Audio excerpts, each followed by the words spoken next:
Bonjour à tous, dans cette troisième vidéo, je reprends les résultats que nous avons établis lors des deux premières. Nous sommes partis d'une série de statistiques à deux variables, x et y. Nous avons 10 individus et nous avons d'abord montré comment dans Calc, le tableur de LibreOffice, nous pouvons afficher le nuage de points associé donc à ces 10 individus, donc 10 points ici, et comment demander également une courbe de tendance. Ici, nous avons demandé une droite, et Calc nous calcule la droite de régression. Alors nous avons montré après comment, dans la deuxième vidéo, on peut recalculer la pente et l'ordonnale origine de la droite de régression, ainsi que le calcul du coefficient de corrélation. On a rappelé également les définitions des écarts types, des variances et de la covariance XY. Alors maintenant, nous allons nous intéresser aux écarts verticaux entre les valeurs que va nous fournir la droite de régression. Donc la droite de régression, à quoi ça sert? Ça va nous permettre de faire des estimations de la valeur de y connaissant la valeur de x. Par exemple, donc si vous voulez, je peux calculer ici les estimations y, donc c'est des petites y de la droite de régression pour chacune des valeurs de x qui me sont fournies là. Alors pour cela, comment je fais? Je fais égal. J'introduis donc la pente. La pente, c'est 3, je vais la chercher ici, multiplié par le x, pour lequel je veux calculer le y. Ici, le x, c'est 11, plus ordonnale origine. Donc, ce calcul-là va me donner le y qui se trouve sur la droite de régression, quand x vaut 11. Alors, pour pouvoir propager cette formule, il faut que je mette un dollar devant le 17 et un dollar devant le 18 pour ne pas incrémenter chaque fois les numéros de ligne des cases qui contiennent la pente et l'ordonnale origine. Une fois que ceci est fait, je peux propager ma formule. Alors évidemment, pour les deux premières valeurs de x, on a la même valeur de y, puisque c'est sur quand x égale 11, le point qui correspond, qui est estimé par ordre de régression, il est donc à 33, environ 34. Et vous avez un point qui est légèrement en dessous et un point qui est bien au-dessus. Voilà, vous avez 33 et ici 34, c'est le point qui est légèrement en dessous. Et à 36, on a un point qui est légèrement au-dessus au niveau du nuage de points. D'accord? On a également deux valeurs possibles, puisqu'on a deux valeurs dans le nuage de points qui correspondent à x égale 19. Donc vous avez bien compris, nos individus pour x égale 19, ils nous donnent une valeur de y. Et la droite de régression, essayer d'estimer la valeur qu'on aurait pu obtenir normalement. D'accord? Voilà. Pour mesurer les écarts verticaux pour calculer les écarts verticaux entre les points du nuage et les points de la droite de régression, il suffit d'écrire, donc on va introduire écarts verticaux droite de régression, il suffit de faire égal, et le point qui est proposé par le nuage de points, moins le point qui est proposé par la droite de régression. Alors, vous aurez pu faire une soustraction opposée, au contraire, mais ce n'est pas très grave. Donc ici, je calcule les écarts entre les points du nuage et le point qui correspond, la même valeur de x sur la droite de régression.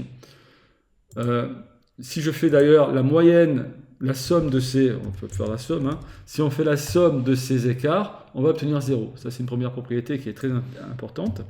La somme des écarts verticaux entre les points du nuage et le point correspondant sur la droite de régression, ça vaut 0. Alors là, je n'ai pas 0, j'ai moins 6, 10 exposant moins 14.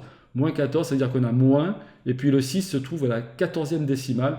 Vous savez que la dimension d'un atome, par exemple, c'est 10 moins 10 mètres. Là, si on avait comme unité des mètres, on a quelque chose qui est très très très petit. La distance qui sépare ces deux valeurs est très faible. Alors ici, j'ai parlé en mètres, mais évidemment, les variations ici, l'unité de ces variations, ce serait l'unité de la variable y. Ici, nous ne préoccupons pas des unités des variables x et y. Nous n'avons pas donné de signification particulière à x et à y. Dans d'autres vidéos, j'avais pris des masses de bébés, donc nous avions en x des kilos et en y des centimètres, par exemple. Alors, très bien. Alors, on peut les afficher, ces écarts verticaux, on peut les afficher sur notre graphique. Alors, pour cela, on va commencer par afficher déjà les points de la droite de régression qui correspondent à un x donné du nuage. Alors, pour cela, vous voyez, là, je travaille sur ma feuille. Le graphique, il n'est pas du tout sélectionné. Alors, pour le sélectionner, je vais double-cliquer dessus. Une fois que j'ai double-cliqué, vous voyez, maintenant, le graphique on voit la bordure, donc il est sélectionné. Quand je passe la souris sur mon graphique, eh bien, je peux accéder à des propriétés de ce graphique et par le clic droit, les modifier. Alors ici, ce qu'on va faire, on va insérer une deuxième, dans le diagramme, on va insérer une deuxième plage de données. Donc on va faire ajouter ici et on va en X présenter toujours pareil les valeurs, les différentes valeurs de X, et en Y, on va mettre les Y que nous avons calculés donc sur la droite de régression. Les Y qu'on a calculés grâce à l'équation de la droite de régression. Voilà, et vous voyez ici les Y. Alors ces points sont encore un peu importants. On va les réduire, mais pas les réduire leur dimension, mais pas trop les réduire parce on va pouvoir les sélectionner par après. Et si on leur met une taille trop petite, on aura du mal à les resélectionner par après. Donc je vais mettre 0,15. Voilà, ici les points en rouge ici sont les points calculés grâce à l'équation de la droite de régression. Et évidemment, ces points se trouvent sur la droite de régression. Alors, ce que je vais vouloir maintenant afficher, c'est les écarts verticaux entre les points qui sont sur la droite et les points du nuage.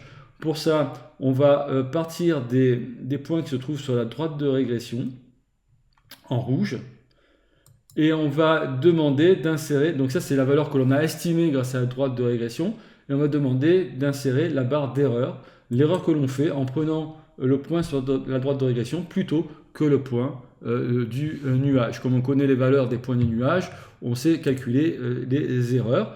Alors on ne va pas demander un écart type, on va rentrer nous-mêmes les erreurs, les écarts verticaux que nous avons calculés ici.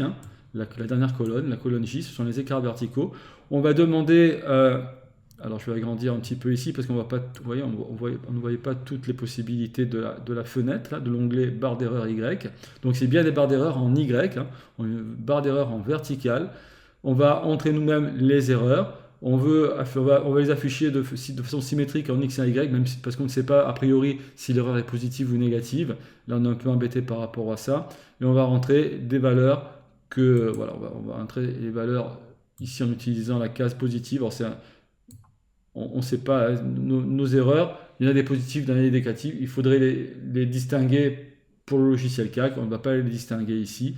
Et ce qui fait qu'on a des barres d'erreur qui sont symétriques. Donc à chaque fois, alors on clique sur valeur identique pour les deux, on fait OK. Et nous avons les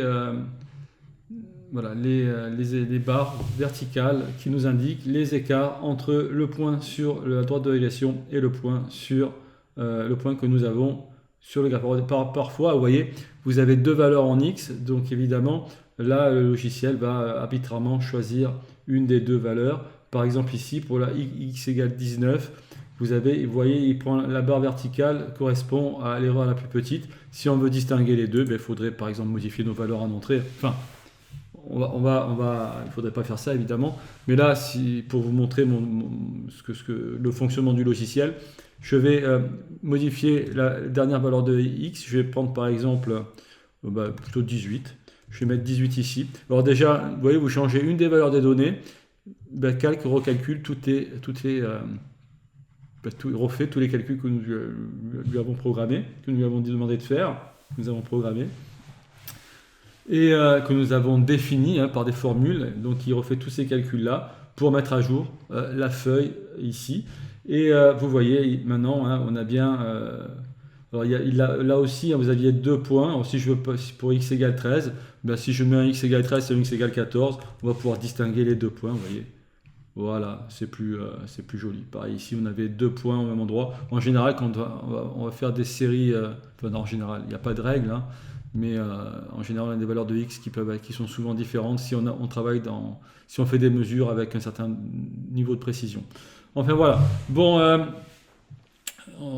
voilà donc les écarts verticaux. Alors la droite des moins de carrés, qu'est-ce qu'elle fait? Elle minimise la somme des carrés des écarts verticaux. Alors si on veut calculer le carré des écarts verticaux, c'est E écarts verticaux de la droite de régression au carré.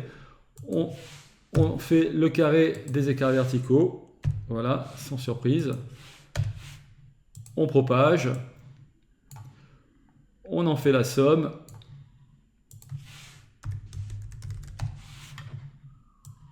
La somme des carrés des écarts verticaux. Voilà, c'est cette grandeur-là que la droite de régression minimise. Alors si on peut vérifier cette valeur-là avec celle l'on obtiendrait en utilisant la droite de Mayer, et ça je le fais dans la prochaine vidéo. Je vous remercie de votre attention.